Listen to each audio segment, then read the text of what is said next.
تو شکر ادا کرنے کے طریقوں میں 5 قواعد ہیں. نمبر 1 اللہ کی اطاعت کرنا، اللہ سے محبت کرنا، نعمت کا اقرار کرنا، اللہ کی تعریف کرنا اور نعمت کا صحیح استعمال کرنا. پھر یہ کہ زبان سے کرنا اور زبان میں نعمتوں کو بیان کرنا، ان کی تعریف کرنا. سبحان اللہ، کتنا پیارا اورنج ہے، کتنی اچھی خوشبو ہے، کتنا اچھا ذائقہ ہے.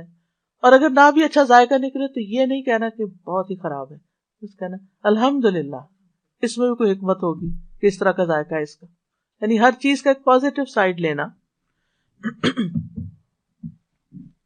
جو بھی کوئی نعمت ملے، ایک تو ہے کہ ہر وقت ہی نعمتیں ہیں، لیکن کوئی نئی نعمت ملے تو خاص طور پر اللہ تعالیٰ کی حمد و ثنا بیان کریں. اور شکر کے بہترین کلمات تو پھر الحمدللہ ہی ہوتے ہیں. اور صرف زبان سے نہیں الحمدللہ، بلکہ دل کو بھی ساتھ شامل کر لیں، دل کو بھی.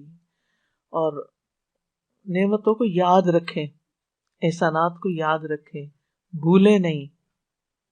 اگر بیماری آ گئی ہے تو کیا یاد رکھیں؟ اتنے دن صحت کی حالت میں بھی تو گزارے تھے، الحمدللہ جس نے اتنی صحت دی. اسی طرح مومن موت کے وقت کیسے شکر گزار ہوتا ہے، اللہ اتنی زندگی تو نے دی تھی، اور اگر اب تو لے رہا ہے تو بھی تیرا شکر ہے، میں راضی ہوں، رضیت باللہ ربن.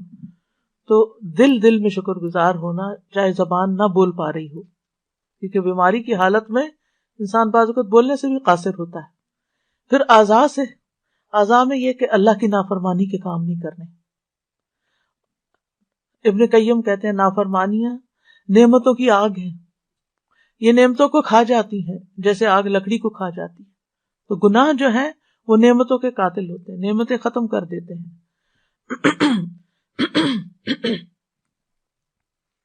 تو ہونا کیا چاہیے کہ جو نعمت ملی ہے اس کو صحیح طور پر استعمال کریں، جس چیز کے لیے، جس مقصد کے لیے ملی اسی کے لیے استعمال کریں. مثلا علم نعمت ہے تو علم پر عمل کرنا جو ہے وہ شکر گزاری ہے.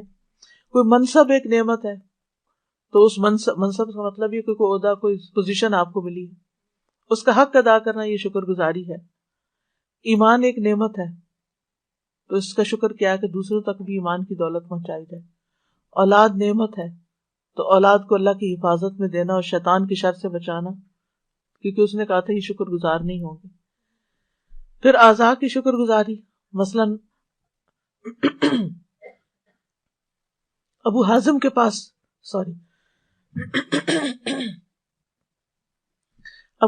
پاس ایک شخص آیا، اس نے پوچھا آنکھوں کی نعمت کا شکر کیا ہے؟ انہوں نے کہا اگر تم ان کے ساتھ خیر دیکھو تو گویا تم نے شکر ادا کیا، اور اگر تم ان کے ساتھ شر دیکھو تو تم نے نعمت پہ پردہ ڈالا، نعمت کی ناشکری کی. شر کیا ہے؟ ہم سب سمجھتے ہیں اللہ کی حرام کردہ چیزیں جن کو نہیں دیکھنا چاہیے. جو سطر اور جو حیا کے تقاضے ہیں اللہ نے ہمارے لیے رکھے ہیں، ہم اپنی آنکھوں سے کوئی ایسی چیز نہ دیکھیں جو سطر کو تار کرنے والی ہو. پھر اسی طرح نعمتوں کو بغیر تکبر کے استعمال کرنا، نعمت پا کر ہمبل ہونا، یہ شکر گزاری، نہ کہ اپنے آپ کو کچھ سمجھنے لگنا اور سرکشی کرنا.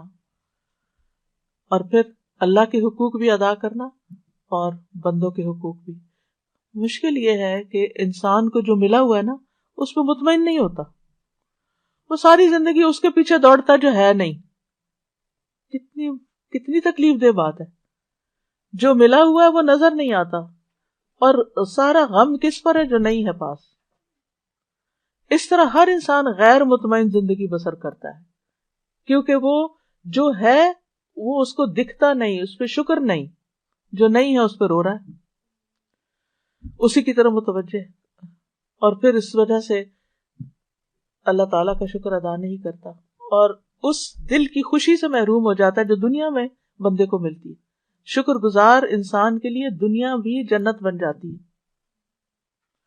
جنت میں کرنے کا کام کیا ہوگا؟ میں اکثر سوچتی ہوں اللہ اپنے فضل اور رحمت سے لے جائے، اعمال نہیں ہے لیکن اللہ اپنی رحمت سے لے جائے، تو میں امیجن کرتی ہوں کہ وہ کیا کریں گے سارا دن. یہاں تو اس بات کی ہوتی ہے ابھی نماز پڑھنی ہے، ابھی یہ کام کرنا ہے، ابھی یہ پڑھنا ہے، یہ پڑھانا ہے، تو اس چیز میں دل خوش رہتا ہے. کہ یہ کرنا ہے، یہ کرنا ہے، یہ کرنا ہے. وہاں تو کچھ کرنا ہے، اتنے خادم ہوں گے کچھ کرنا ہی نہیں پڑے گا، تو پھر کیا کرنا ہے؟ پھر نعمتیں ہیں، دیکھ دیکھ دیکھ دیکھ کے، پھر انسان دیکھ کے بھی بعض اوقات تھک ہی جاتا ہے نا. ہوتا ہے کہ بہت دیکھ لیا. کبھی آپ ہالیڈیز پہ جاتے ہیں، ویکیشن پہ جاتے ہیں، تو چیزیں دیکھ دیکھ کے پھر آپ کہتے ہیں بس اب آج کے لیے اتنا ہی کافی ہے، بس چلیں اب آرام کریں. تو جنت میں تو نیند بھی نہیں ہوگی بندہ، ورنہ تو دنیا میں تو سونا چاہتا ہے جب، تو پھر کیا کرنا ہوگا؟ سب سے بڑی نعمت کیا ہے؟ اللہ کا دیدار، اللہ سبحانہ وتعالیٰ کا.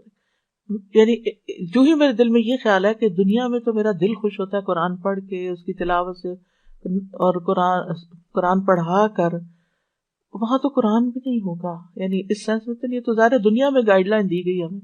پھر کیا ہوگا؟ پھر میرے دل میں ایک دم خیال آیا کہ صاحب قرآن تو ہوگا نا، جس کا کلام ہے اللہ رب العزت، اگر اس کا دیدار ہے اور اس کی ملاقات ہے، تو پھر اس سے بڑی دل کی خوشی ہو کیا سکتی ہے؟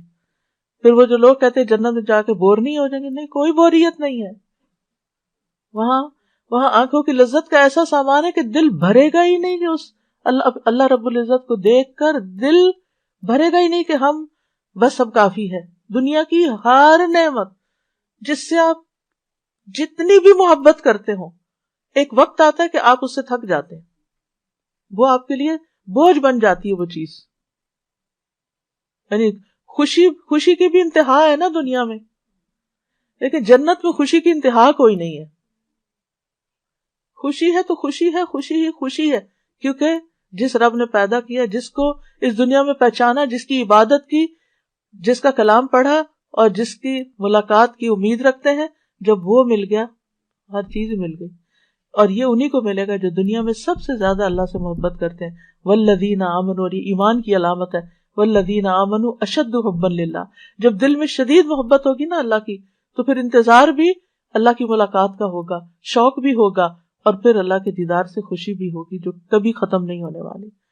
نعیم لا ينفد ما لها من نفاد، اس کا خاتمہ ہے ہی نہیں. پھر یہ ہے کہ انسان کو اگر یہ خواہش ہے کہ وہ جنت کا مالک بنے، یعنی جنت میں داخل ہو، تو پھر اس کو دنیا میں شکر گزار ہونا پڑے گا. کیونکہ نعمتیں زیادہ کب ملتی ہیں؟ جب شکر ادا ہوتا ہے. تو جنت تو زیادہ ہے نا، وہاں وہ نعمتیں تو بس شکر گزارو.